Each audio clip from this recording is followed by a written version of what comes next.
2025年5月2日美東時間，美國股市周五好似坐火箭咁勁升，投資者見到4月就業報告超靚，個心即刻定晒，唔再咁驚經濟會唔會即刻衰退。4月非農就業人數多咗17.7萬，遠超市場預期嘅13.3萬，失業率又穩穩陣陣企喺4.2%，同預期一樣，顯示勞動市場仲好硬淨。呢啲靚數據同早前第一季 GDP 負增長形成好大對比，連帶蓋過咗對貿易政策同企業財報亂晒龍嘅憂慮。受惠於呢個好消息，主要指數全部飛起，標普500升咗1.47%，連升9日，係2004年11月以來最長年漲紀錄，仲完全收復咗之前因為川普解放日關稅跌咗嘅失地。道瓊指數彈咗1.39%，即係超過560點。納斯達克升1.51%，小型股嘅羅素2000更加勁，升咗2.25%。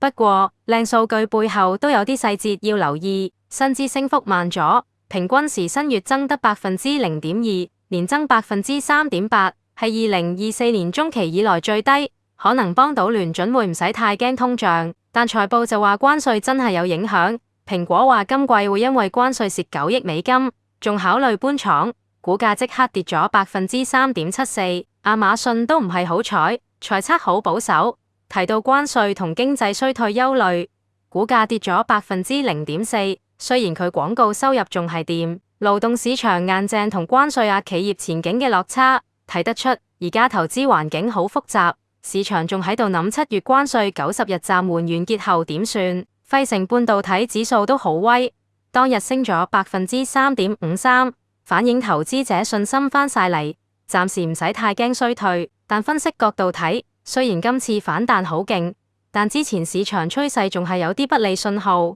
如果想確認市場真係有長遠改善，唔單止係因為靚數據嘅短暫反應，仲要睇下之後財報同經濟指標會唔會繼續矛盾。總之，今日嘅好表現係個正面信號，但仲要再觀察多幾日先知真章。